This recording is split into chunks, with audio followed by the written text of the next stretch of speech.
Okay, I'll start with this punchline. This is what, I got my first, seriously? Oh, that's annoying. I got my first anonymous feedback. I hope you have all seen the anonymous feedback post on the Moodle site, because that is where you can communicate to me anything that you're afraid would make me not like you. I know how that all feels and such. So I got my first one, and it was hilarious. Yeah, there it is. I think this class so far is overestimated by so many students. I'm like, cool, right. And I can't say so much because the semester just began. I'm like, thank you, Captain Obvious. Notice today we're starting the Shang Dynasty. Of course, we haven't even started the history yet. So at least they're like qualifying themselves, going, well, maybe it's too early to say, but and then they go on to be positive. But look, dudes, we've done the sort of grunt work, time, space, not the most exciting stuff. We're getting into ideas now. Let the party begin. So if you're in this room, I hear you. Freaking be patient. We've only got like 32 centuries left to go. We haven't even started, knucklehead. All right. So let's start. I want you to right now your homework again, so I will quickly minimize this. Oh, no, it's password protected. Nobody can get into it. Everything that we are going through is on this Shang practice quiz. No, it's really,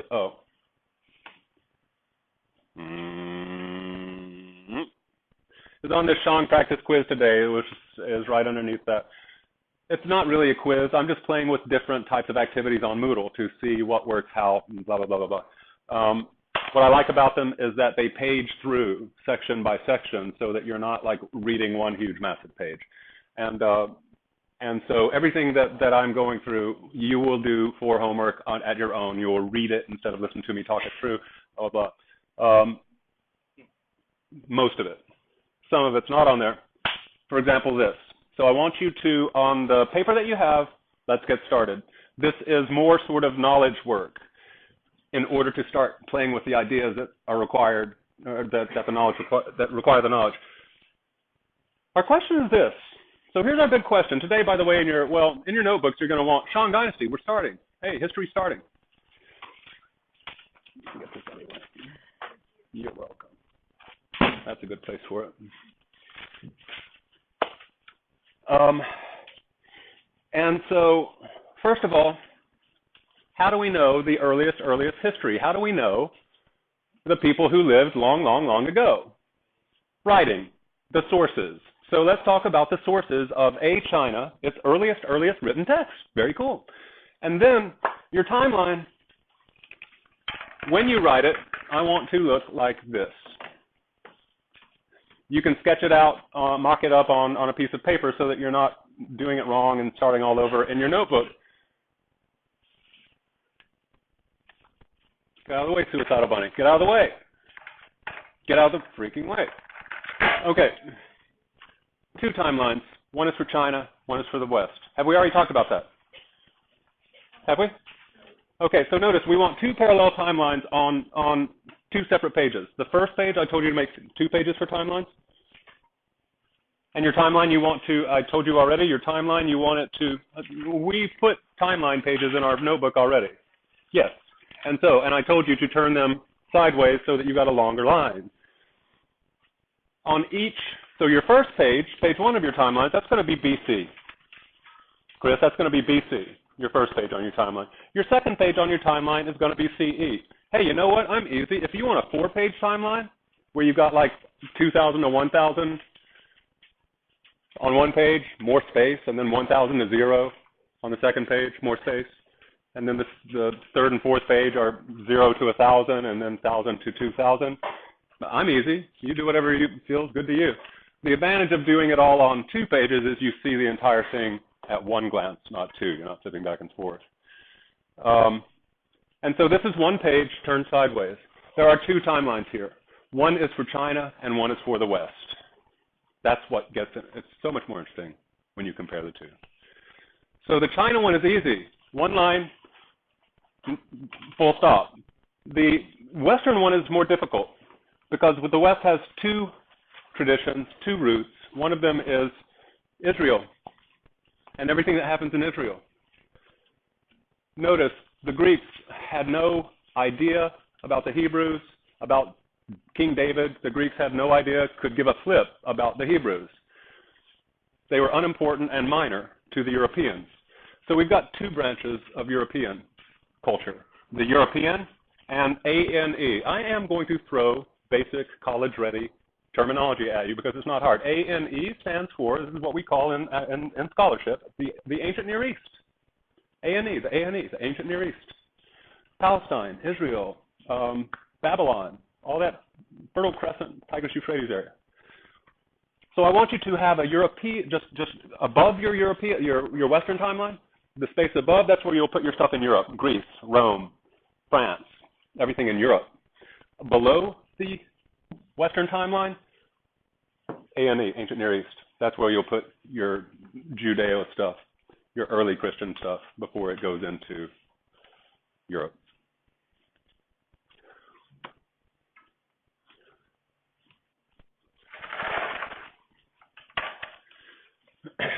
I want you to make two boxes and put them, if this is my timeline, since we're right now starting at the very beginning of history, notice these books, we need to start with what are the earliest books that tell us about the early history. So I want you to put two boxes, don't make the boxes first, make the things that go inside the boxes and then put a box around them, of characters who are said to have lived far, far earlier than the books that wrote about them. So let's start with our sources. There's only one source for the Hebrews that deserves our attention, and that is, of course, the Hebrew Bible. When was it written? It was written over 500 years. The final text was done around 440 BC. But if you just put 1,000 to 500, roughly, right? General idea. When was the Bible written? The earliest texts are 1,000. It was actually concluded into the Hebrew Bible in around 500. So the Bible, that source, 1,000 to 500. When was it written? 1,000 to 500. China has two sources that talk about in the beginning, like the Bible does, in the beginning. One of them is called the Shujing or the Shang. It means, now you see, here's where it gets problematic. You will know the Shujing and you'll know what it means inside out because you're going to read it for next week. By the way, remember this. I see A Day tomorrow. I'm going to assign them Shujing readings. They're brilliant, okay? I don't see you until after Chinese New Year, so I'm going to invite you to look at A Day's homework assignment with the attachment so that you can do the reading over the holiday instead of, Tuesday night before Wednesday when we get back, right? That's what I don't like about a 5-day schedule. If only God had made the universe in, wait a minute. No, if only we had named a 6-day week. Wouldn't that be wonderful? Because then we would have A Day, B Day, A Day, B Day, a weekend. And it would always be the same. There would never be this odd numbered thing where it's oh, A Day, oh hell, they've got the weekend, B Day doesn't, oh hell, right? And we just screwed up from the start. Robert, isn't that tragic? Isn't that tragic?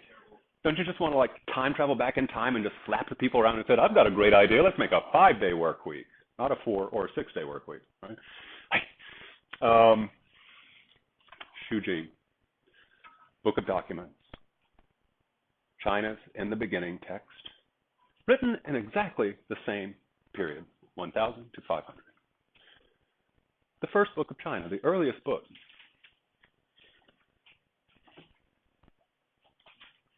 China has a second source, and this is where it gets more interesting.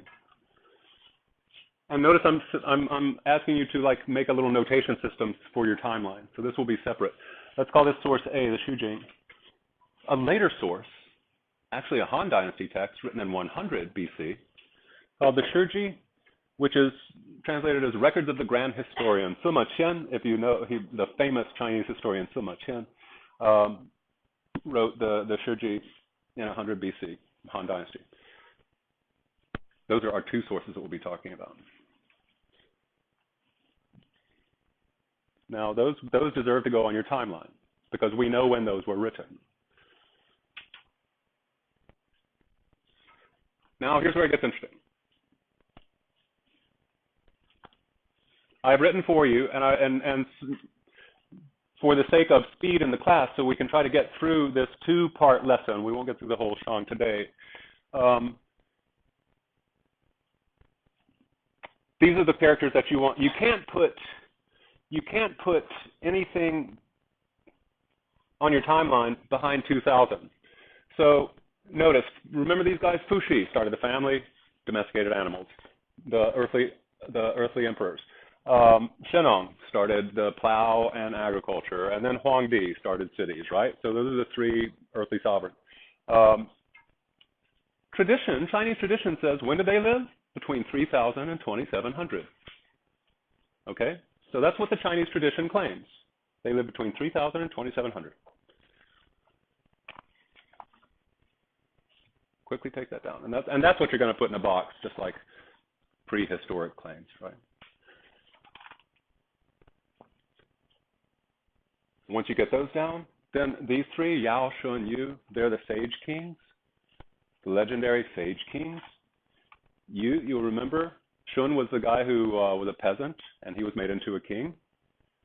And Yu is the Noah character who did the flood. Yu is said to have lived around 2300.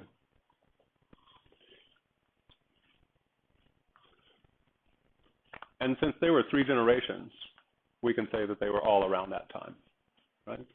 Yao, Shun, and Yu, around 2300.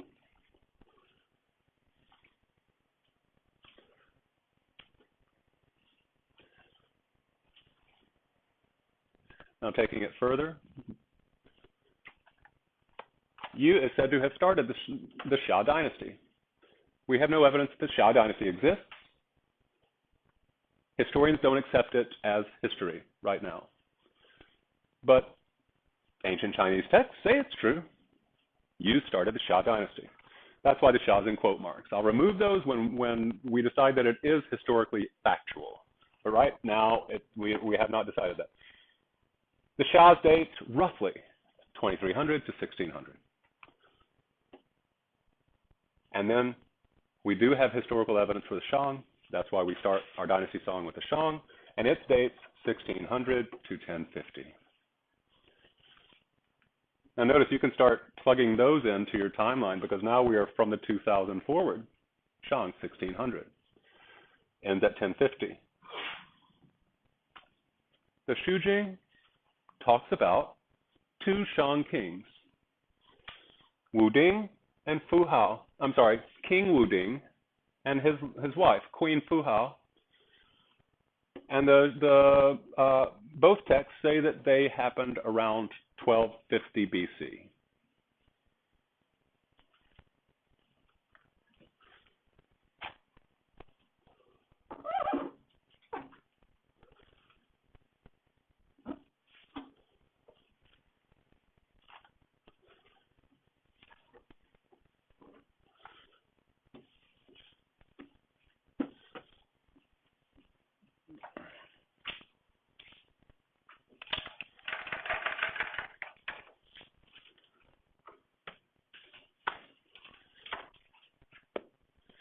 Now let's talk about what the Bible says about the people and in the beginning, and when the Bible and the tradition says the prehistoric people lived. I kid you not, a bishop, I believe from Scotland, named Bishop Usher, you don't need to write this down, it's just interesting. There was a guy during the European Enlightenment in roughly 1700s who said, I'm going to figure out on what day God created the universe. Right? On what day the book of Genesis, day 6 was over. I'm going to and he did the math, because if you've read the Bible, as I have many times, you've got the begats, you've got the genealogies, especially in the Torah, the first 5 books. So-and-so begat so-and-so who lived for X number of years and was and had so-and-so who lived for X number of years. And it's like an entire chapter of genealogies just saying somebody lived this long and gave birth to somebody else who lived this long. And this bishop, this British or Welsh bishop, did all the math, and came up with the answer. Because it says Adam lived this long, died, his son lived this long, died, and it goes all the way up to King David. The universe was created in 4004 BC on a Wednesday at 9 a.m. That's what Bishop Ussher said. I might be making up the Wednesday at 9 a.m. thing, but he actually has a date. He actually has a date, right? 4004 BC. That's when Bishop Ussher says that Adam and Eve lived. Bishop. This is a Christian theologian, right? A Christian priest, and his timeline was generally accepted for the longest time because, after all, he did the math from the Bible. Noah, I've simplified this because there are two conflicting ways to calculate, based on biblical statements, the date of the flood. One is 2700, one is 2300. Let's ballpark it and call it 2500. The flood, 2500. Notice used flood, 2300. Roughly the same time. Abraham, 2000. Now, who is Abraham? Abraham is the man who God revealed himself to and made the covenant, the promise of the promised land. I will give the promised land of milk and honey to you and a great nation that will come from you, Abraham, if you are faithful to me, worship only me, yada, yada. Which Israelis today point to say that's why Israel is ours, because God promised it to Abraham 3,000 years ago. No, sorry, 4,000 years ago. So Abraham is the founder of Judaism, and because Christians adopted and changed Judaism, Christianity, and because Muslims changed Judaism, Islam. They're all called Abrahamic religions because of this man, who is said to have lived in 2000 BCE. Finally, our last one, Moses, 1250 BCE. You can put Moses on your timeline. Notice Moses lived at exactly the same time as Wu Ding and Fu Hao, 1250 BCE. Now,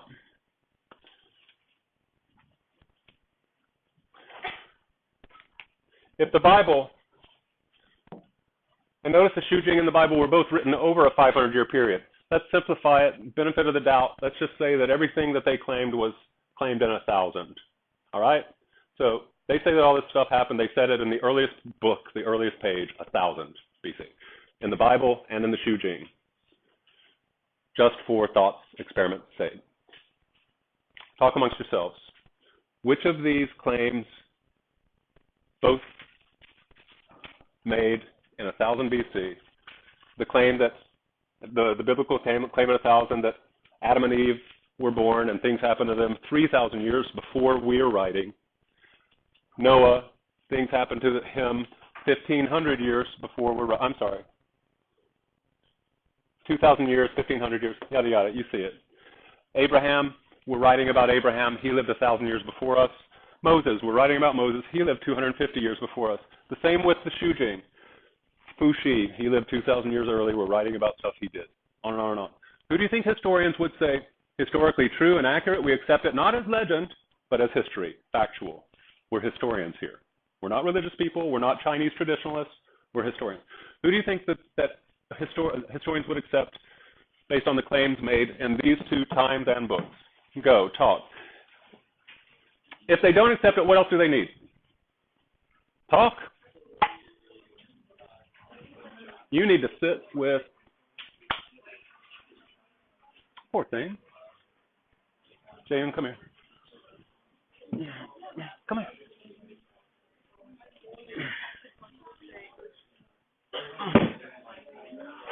She needs a partner. Do you guys know James? Are you new? She's brand new, right? So make her feel all right.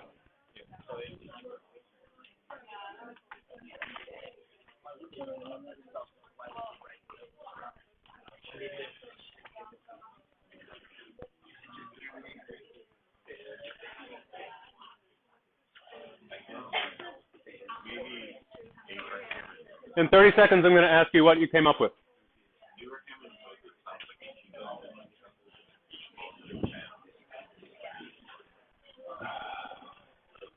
Lou, you can have this table now.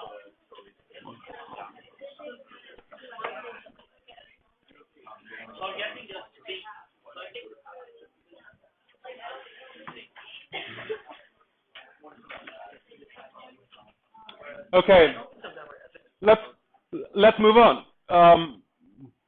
Do you think that historians would believe any of the claims made in either of these two books written in 1000 about people that lived at least 250 years earlier? Do any of them, you think, qualify the historians as factually true? If you have one that we think is factually true, or maybe, we're not sure, maybe, that magic word maybe, I'm not sure, but please speak now. Really? None of them? Okay. What would it take to make you think historians would go, okay, now we believe it's true? Please talk. Yeah, thank you, Alex. Like a primary source from the kind of study or I'm so sorry. These are primary sources? These are primary sources that make claims? So they're kind of writing about, like, I'm talking like, they're writing about, like, in the past, but if you're trying to focus on, like, something specific, like, you actually want something from a time when Adam and Eve were on. So if it were Adam and Eve, you would want something, something like what? Like, you mostly want writing with you get, like, An artifact, and what sort of artifacts?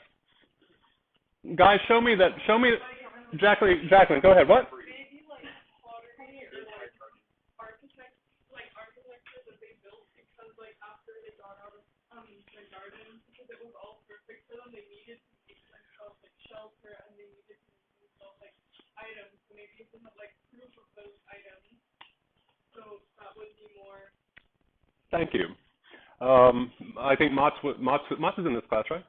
And Mats was talking last time about, like, what was it, King Arthur and the sword and the stone and all that sort of thing. So if we found a sword stuck in a stone, then oh hell, okay, that's pretty good evidence, and it's in the place that the book says it was, and all sorts of stuff. All right, an artifact, thank you, or a written text from.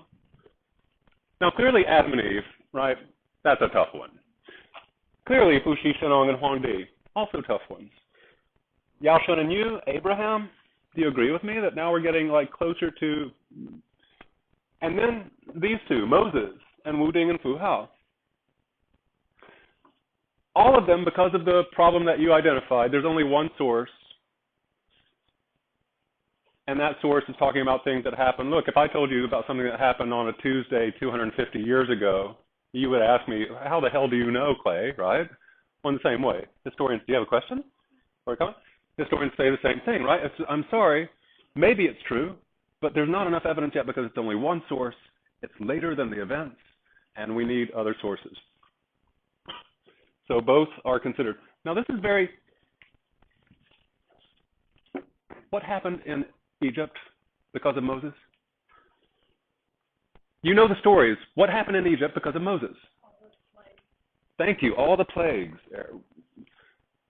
Every single male child born to an Egyptian family died on the same day, except for people who painted in blood an X above their doors. And those houses, families were passed over and their children were not killed. The angel of death passed over them. Locusts. Was it frogs raining from the sky? And then, of course, a river? A river of blood?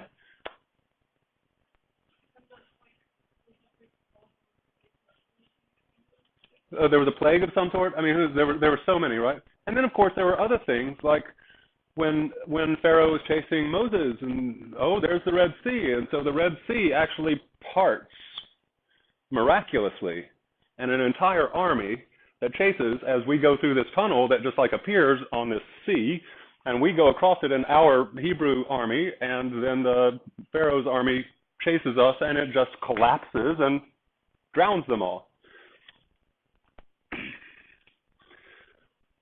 The Egyptians were writing at this time.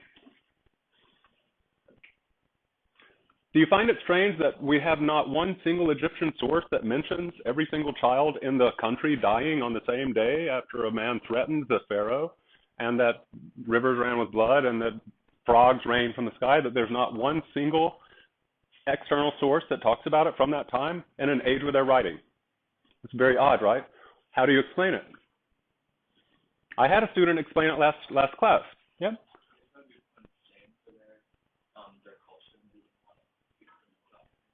Okay. And yeah, that's exactly what the student in last class said.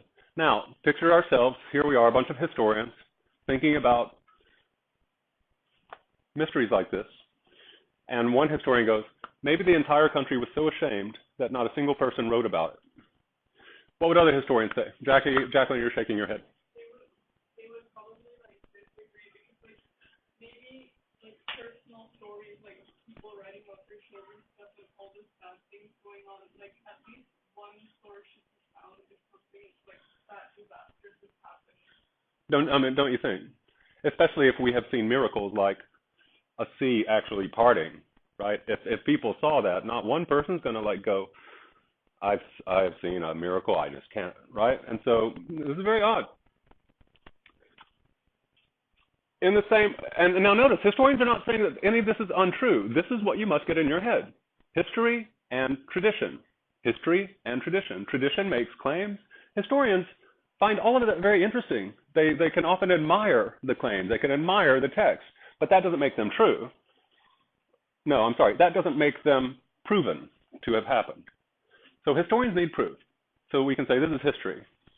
It didn't happen. It's like until we have more evidence, we can't say it did with knowledge. Notice Moses, 1250, Wu Ding, 1250. Notice the Chinese and the Hebrews started writing. They actually started writing just 250 years after. That's our earliest text from them. Who are Wu Ding and Fu Hao?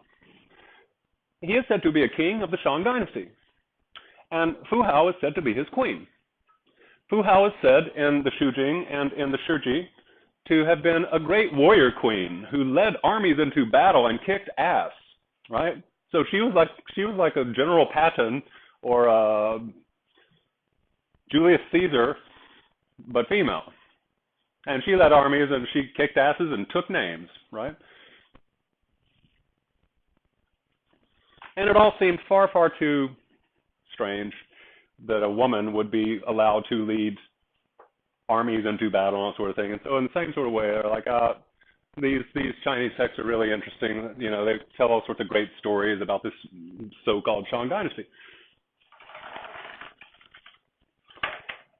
It would really help if we found a piece of writing from an Egyptian or chariots under the Red Sea.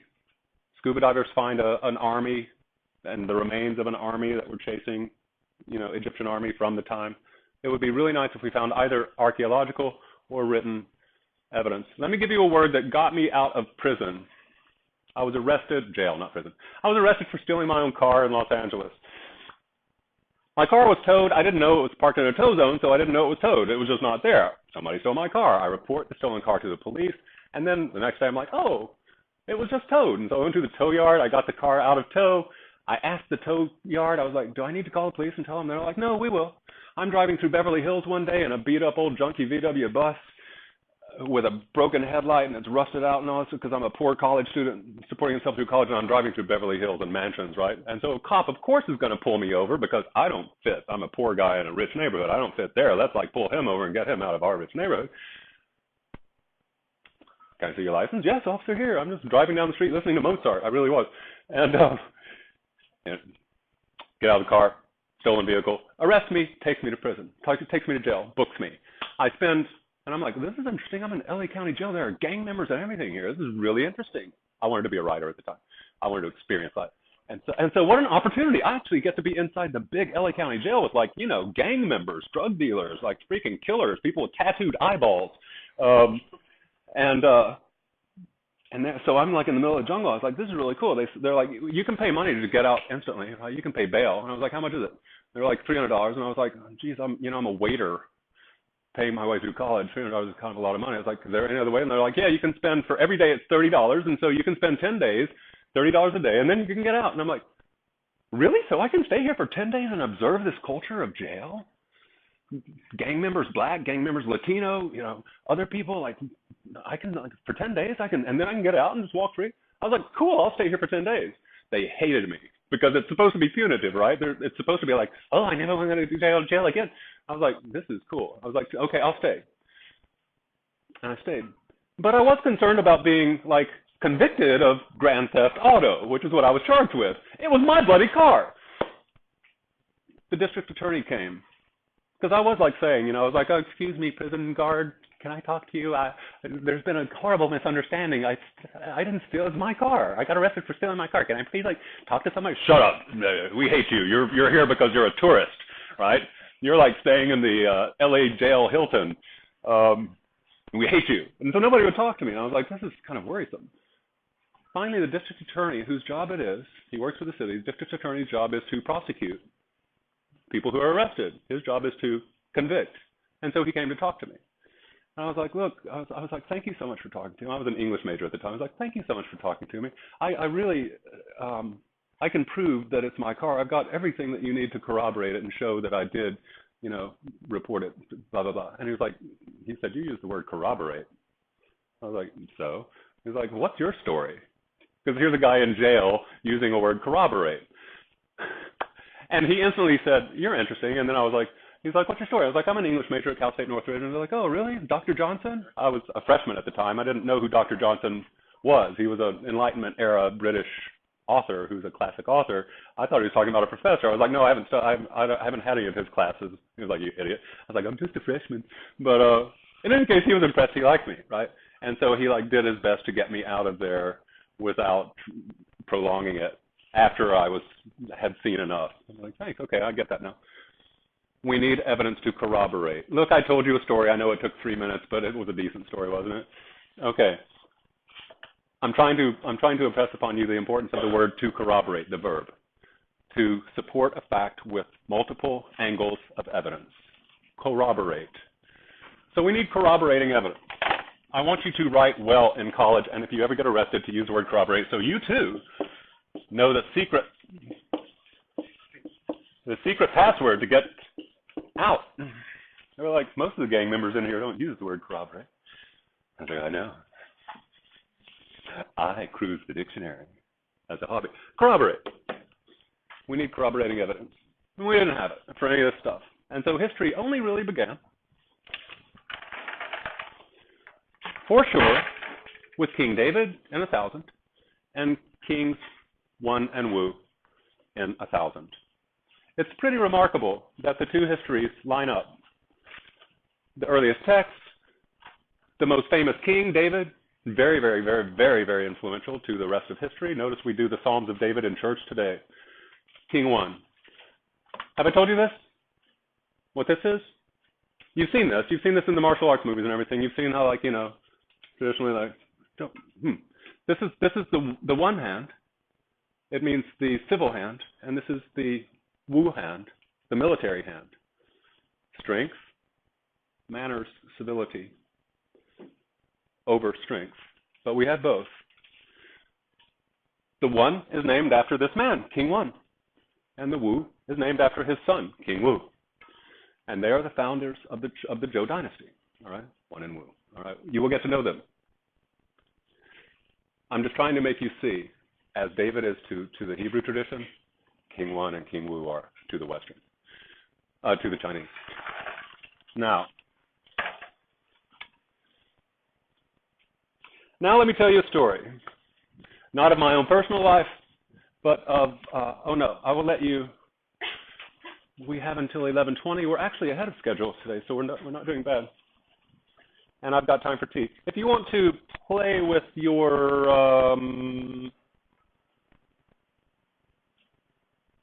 if you want to dink with your timelines or whatever while I pour tea, you can do that, or else you can just, if you need to go to the bathroom, a minute, 2 minutes max.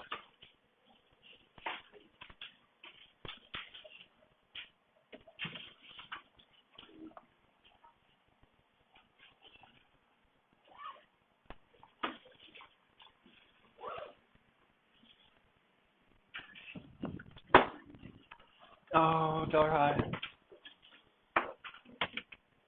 Oh, you're going to miss the case of malaria. Surely we did it. I don't know, last semester was... we may not have.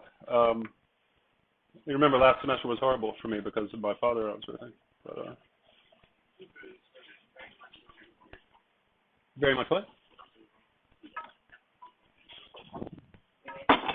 We did the Hebrew Chinese. Oh, you know, we didn't even do the Hebrew Chinese dialogue, did we? Yeah. See, that's why this class is no longer going to be a semester class, because I have to decide what I feel like I can include and what I can't include. But I've also got new technology that allows me to do things that I couldn't do with Blogger or Google Docs, whatever. This is a wireless microphone so that I'm being recorded by the computer and I can just upload it and you can hear everything. I don't have to stand next to the computer. It is ideal, yeah. So, So I'm doing all this stuff. We've got a new machine coming where apparently there's a sensor that a camera will follow, and so I can actually have film recording the person who's wearing the sensor, and the camera will follow that person, so that instead of me just uploading an audio with what's shown on the projector, you can also have the speaker himself. Yeah. So because I do want to sort of the school is afraid that I'm going to die or leave, and then they don't have anybody to teach this course on the level I teach it. And so this will be an archive for any student any teacher who wanted to take the course and blah, blah, blah. Like Mr. Baker, our economics teacher. He's leaving. He's taught that course 26 years. I wanted to get him economics because I spent a lot of time. And so now everybody's like going, wow, how are we going to teach as well as him? We need a record of what he did, and so that's one of the reasons that we're doing that with the moving camera thing, so that any new teacher can come and literally watch the class before they teach it the first time. All right, Lou, thanks for dropping in. The door is always open. It's always nice to see you.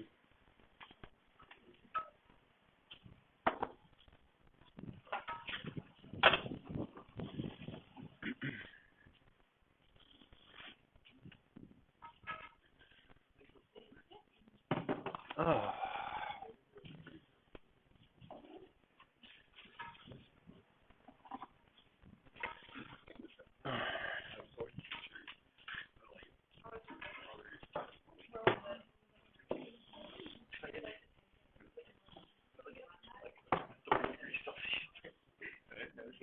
Yeah, that's where a bigger notebook is. You know what, if it works for you, it's fine.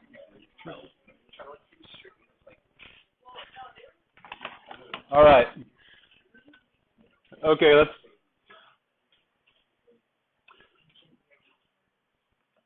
get this show on the road.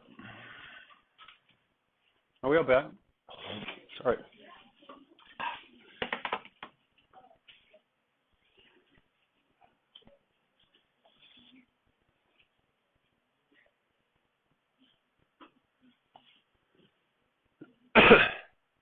This, guys, this is your homework, all right? So, again, it's on today's bar. It's just everything that I'm going through. I'm just talking you through it because it's more, I don't know, whatever. And you can read it and review it at home. And so now, crap.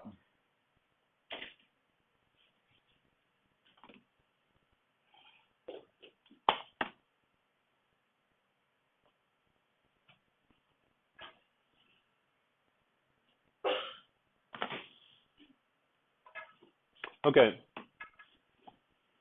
So history has started, and I just want to tell you that I hope that if you're the person who said, well, it's overestimated so far, that now you're ready to enjoy what I enjoy about knowing this amazing thing at its deepest roots. Because when I walk this neighborhood, when I leave that barbed wire fence from this jail and go out into the HDBs and then go down to the Hawker Center, and I see images like this, which I took with my iPhone in the Hawker Center, I see in 4D. I don't just see width, depth, and height. I see time, and I see thousands of years, because it's still here. There is Shang dynasty all over this simple action at the Hawker Center. And that's a rich thing. Notice we don't see a lot of Zeus when we walk the streets of the West, because our tradition is broken. Everything that goes back 2,000 years BC is broken because in 330, an emperor in Rome made all that stuff illegal.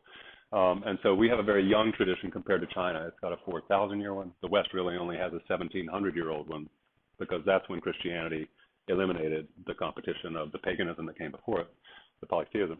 So it was very different in China. This goes back to the freaking Shang. And I love being able to walk China and Singapore and see that and know like when these things rose in the stream of time, which wave and all that sort of thing. So I'm not going to go through the objectives or anything else. I'm going to move straight into the champagne. We just did the what is historical thinking. We just had that conversation.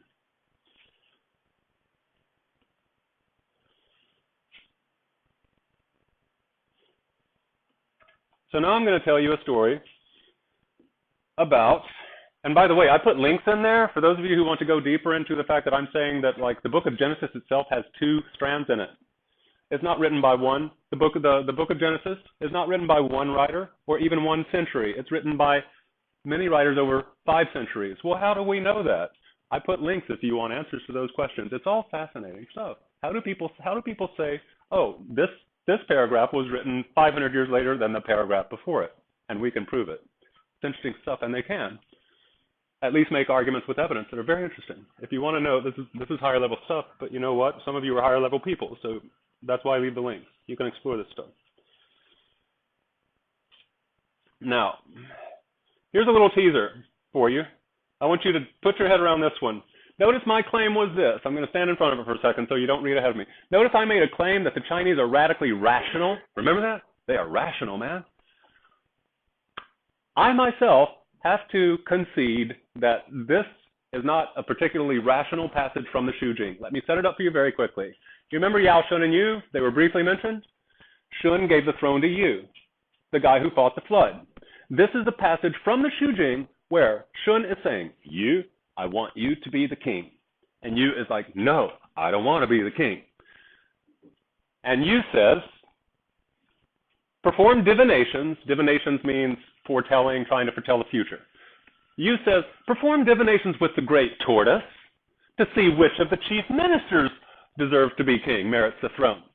And let the results of divining with the great tortoise, which is a turtle, let the results of divining with the turtle decide who rules next. The emperor, Shun, said, Yu, I've already decided you will receive the throne, and I had my officer of divination refer my decision to the great tortoise, and the turtle favored my decision. Not the most rational thing in the world. But my question for you is, what the hell's going on with this turtle? Why are they asking a turtle anything? Discuss very quickly amongst yourselves.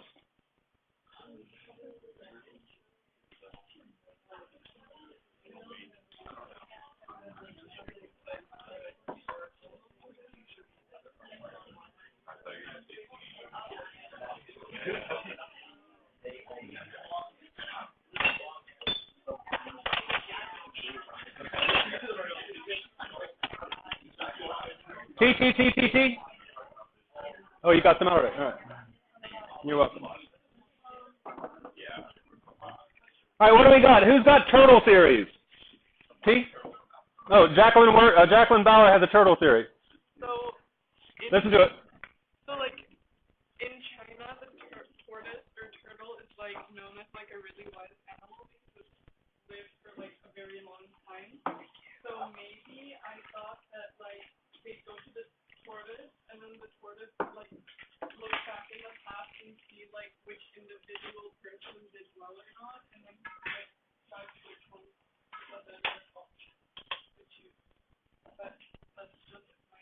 Okay, no, maybe this, maybe that. Exactly. Look, that's what we want. We're not boring. You're not boring if you're like maybe this and maybe that. Any other thoughts? The turtle was respected as a obviously, I mean, not obviously. Think about it. It's a very nice hypothesis. They do live a long time. Age gives you time to grow wisdom, on and on. So, any other thoughts on this worth sharing? It's okay if there's not. A student last class remembered in the reading that Pangu had 4 legendary animals, and the turtle was one. The unicorn, the turtle, the dragon, and the phoenix, right? And so, yeah, so this turtle thing, all right, so still, I don't care how bloody old a turtle is, that's not particularly rational. So I'm not sure that my theory holds up. But there are rational reasons to associate wisdom with a turtle. Now, you don't need to read this, because I'm going to tell you a quick story. Ooh, turn on some lights, it's too dark. The year is 1899. This is a story of malaria. How many years ago was 1899? You got to make sure you follow this fast-talking caffeinated teacher. Hyphenated. I'm a hyphenated man. 115 years ago in Beijing, a man named Wang Yirong, he was a Confucian high minister. He knew the emperor of the Qing dynasty, and he had malaria. And the emperor, are you with me? Are you with me? It's a great story. The emperor's physician said, "Oh, Wang, you've got malaria. Let me prescribe for you traditional Chinese cure of malaria. I'm the emperor's physician. Take 2 Panadol and call me in the morning." "No, take 2 dragon bones and call me in the morning." Because it's traditional Chinese medicine. Notice we were talking about the dragon, right? "Dragon bones," Wang said, high Confucian scholar official. So they sends his boy to the pharmacy. Boy comes back with dragon bones, opens it up, and looks at the bones and is like, "Okay, so I'm supposed to take out these bones and crush them, grind them into a powder, and pour them into some water or tea and drink it, and I'll feel better." Okay. And so he's taking him out, and he's like, "What the hell?" His bone. It's got scratchings, etchings, carvings in it. And he looks at more and more, and they're very strange, and he's like, "These look like Chinese characters, but they're not standard characters. But they look like Chinese. What the hell are they doing? What are these dragon bones?" And so he, when he gets better, he and a friend of his go down to the pharmacy, and they ask the pharmacist, "Where do you get these?"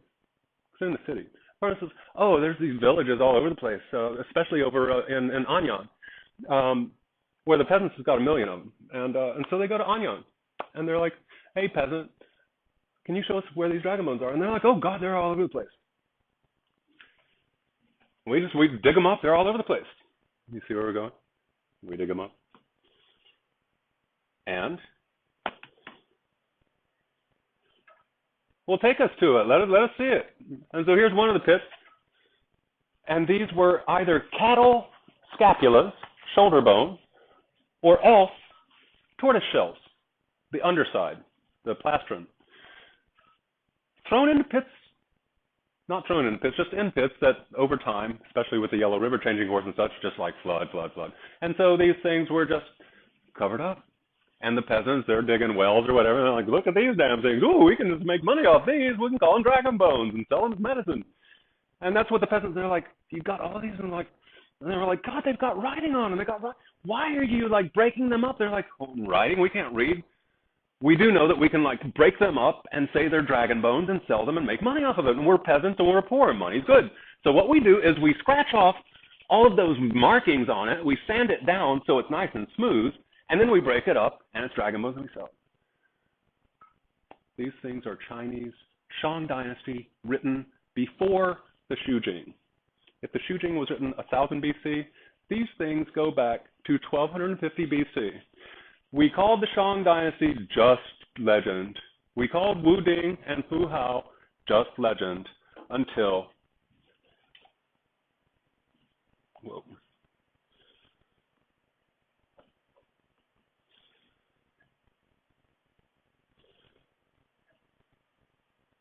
We saved these from peasant sandpaper. Mandarin speakers, readers, Zhong. You look around, you'll see quite a few characters on here. You can see the Jew, the ancestor, all sorts of stuff. And guess whose names are written on them? King Wu Ding asked the ancestors, "Should I go to war in 10 days?" King Wu Ding asked, "Why is Lady Fu Hao having nightmares?" Their names are on these things. These things date back to, archaeologically, 1250 BC. So the Chinese texts, we were saying, "Oh, it's far too far back." What is it about the Chinese that makes them take such accurate records that the claims they make about long ago we're not even looking for, and people are like going around looking for all sorts of stuff in the ancient Near East, and they're typically disappointed. Again, China is just bizarre and interesting for these things. You will read more about it. That's so do this online. If you want to read the Shujing online, I'll do a little audio like setup for it so you can just know why you're reading it. And enjoy the new year.